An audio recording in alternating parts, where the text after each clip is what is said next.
you know, I was thinking too big, or I wasn't being specific enough, or, you know, or, yeah, just... an inventory of spare parts, let's just say, for traffic light signal systems. So if a truck takes out one on a weekend, they don't have to wait for it to show up from wherever it comes from. They have the complete system in their warehouse. Surrey also has a couple in inventory.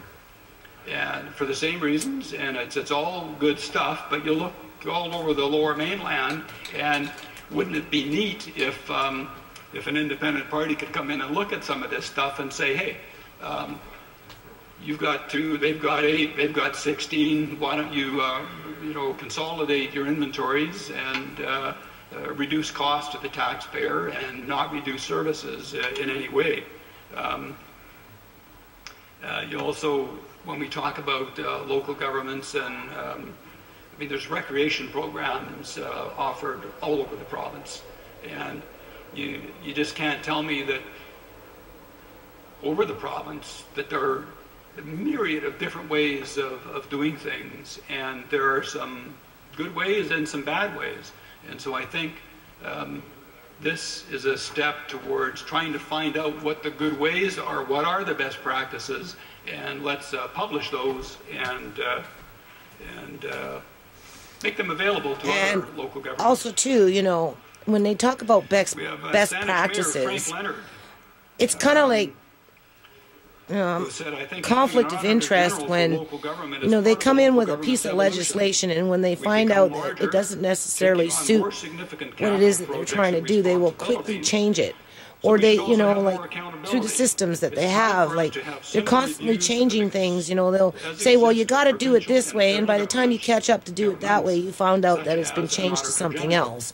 So, you know, it goes back to a lot of derailment, you know, so that whatever the initial agenda is, which oftentimes, you know, the common folk don't even know about, because there is a lot of backroom deals. And they were talking about this, you know, earlier, about a lot of stuff going on behind closed doors that we don't even know about.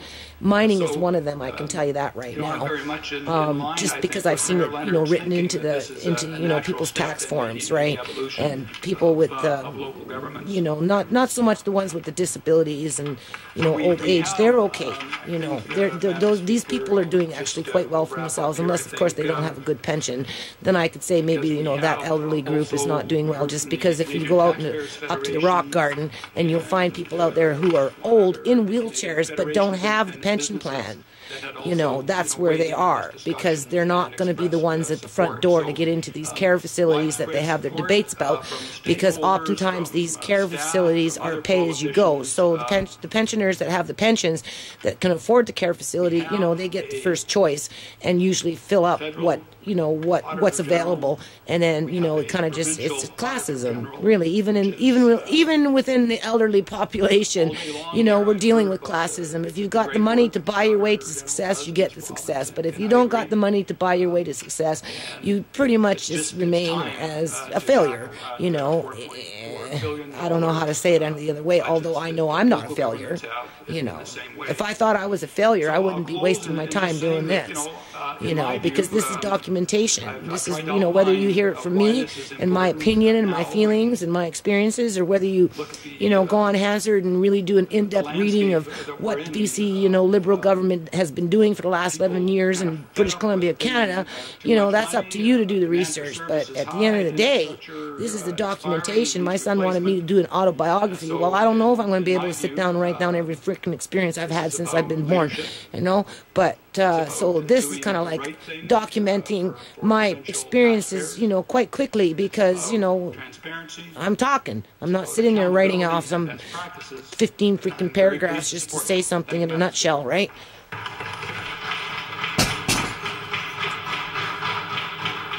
Thank you, member. And I recognize the member for Port Coquitlam. Thank you, Honourable Chair. And it's a real pleasure to rise and take my place in the debate on Bill 20, the establishment of a municipal auditor general. And before I rub shoulders with any of these people, I bet you they're probably hoping I'd kick off. You know, God forbid. Oh, here she comes. Oh, right? Because, you know, again, How am I supposed to take 12, 13 years and just, you know, toss it into the garbage can in my front yard and let the truck just haul it off to God knows where, and forget that any of this stuff exists, right? You know, in terms of where I'm at with this nonprofit today.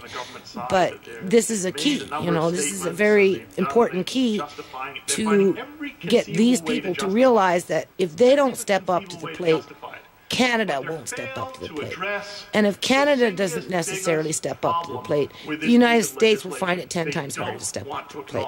Sometimes personally, I've kind of come to the conclusion where I've thought or think, you know, that it has to start in the United States because that's where the larger gene pool of workers are and you know, experienced people, and that, you know, 380 million people, right?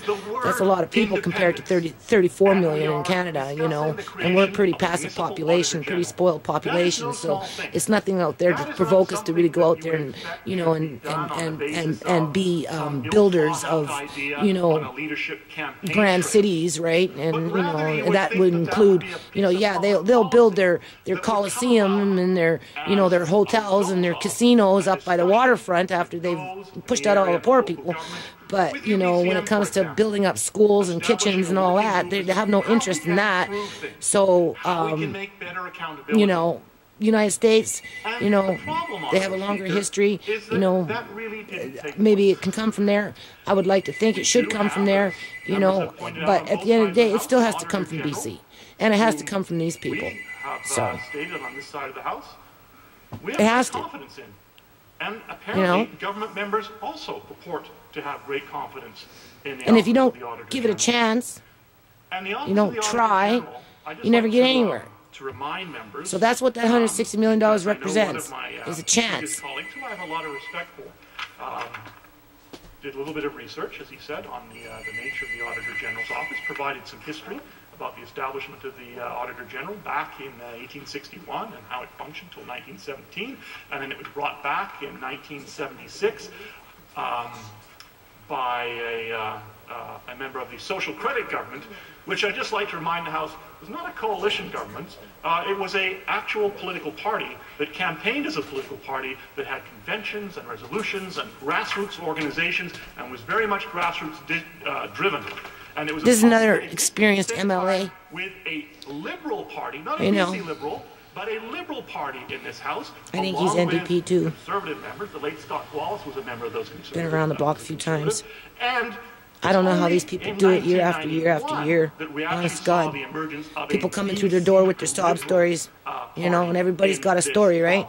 You know, and they have to be, you know, sensitive to that, but at the end of the day, you know, that's not what they're always talking about. Sure, they pull out a few from the hat and they use it as an example. Well, you know, this person, you know, got injured and mistreated and blah, right? And but I don't know. I don't understand politics. You know, I would prefer just to spend my time just sewing beads or something. It's much more calming on the nerves. It is a highly valued, independent, and plus ignorance is bliss. You know, oftentimes I'm at the point in my life where I just wish I didn't know anything. You know, I was dumb, right? You know, ignorant and just unintelligent, and you know, just lived a simple life, right? You know, just was an eater, I guess you can say, as some people would call people, you know, in general, right? We're just eaters, you know. So who's the eater in the house? And advising on how well government is managing its responsibilities and resources, Honourable Speaker. Well, at least my blood pressure went down. That's good, and I don't normally get high blood pressure. Like, my blood doesn't boil too often, right? Because my kids always keep me on my toes.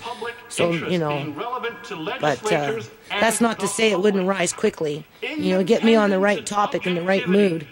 Boy, oh boy, better get yourself a shield. And bias. Again, that word independence is central, Honourable Speaker. So one would think when we have such a terrific model in place already, Honourable Speaker, an Auditor General appointed by this House, by all members, free of any bias, but completely and objectively independent, that would be a model worth replicating. That would be a model worth looking at. perhaps expanding the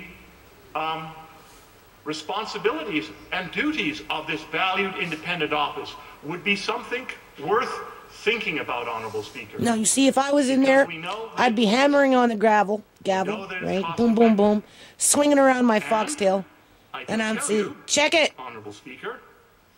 Hey, mic check. The government apparently at one point did think that. I am an MC, right? So obviously I'd say, mic check. In fact, if we go back to the Let's whip it, baby, whip it. Now you know why we don't necessarily always get along, right? Clashes of the Titans. And I will quote, as the member will know, the financial statements of all municipal councils are currently either comprehensively reviewed or audited, or they look at me like I'm nuts sometimes when I go visit them, because, you know, when you get me on, like I said, a topic that, you know, I'm feeling pretty passionate about, very carefully. I'm not afraid to tell them that either, you know. I'm saying, like, go get me that money. Like, I don't want to hear your bullshit, right? Oh, it's like, oh, you swore. And I'm like, yeah. As if you never have. Like, don't even think that your professionalism fools me, because at the end of the day, we're all eaters, you know. So they don't necessarily like that, because they sometimes take their positions too serious, right? You know. In response to a question, all right, let's turn this on. Still to say Lillooet. Just, I'm having problems with my computer. I have to take it back. I bought a brand new computer. I was kind of told that oh yeah, you have no problem. You can do this. Freaking thing, something wrong with the stupid thing. So I have to pack it all up. And, you know, they're either going to give me a new one because I got a lemon, or they're going to, you know, reformat it. But I don't even know if I want it reformatted. I'm telling you, I've been having nothing but problems since I've had this computer. So, but I can slightly use it. So I can't edit my program on there, right? My movie program. So I can't edit these. I can convert them and upload them, and that's about all I can do. Add in a transition. But I bought this new program where I thought, you know, I'd try and, you know, increase my intelligence by working with a better program that gave me more options. The bloody thing doesn't even work, so, you know. So I'm trying to cope with that too, right? I'm really disappointed, because it's not like I got energy to pack up a computer and go drop it off for a week, but it's going to be coming to that in a little while. What happened? Why have they lost confidence in the existing Auditor General's office, Honourable Speaker? To expand the Auditor General's office, to expand the role, to expand the resources. After all, they found $2.6 million for this greenfield operation that they want to create, Honourable Speaker. So they want to reinvent all the things that are already in place. Oh yes, in terms of so many times I've been told, well, you don't want to recreate the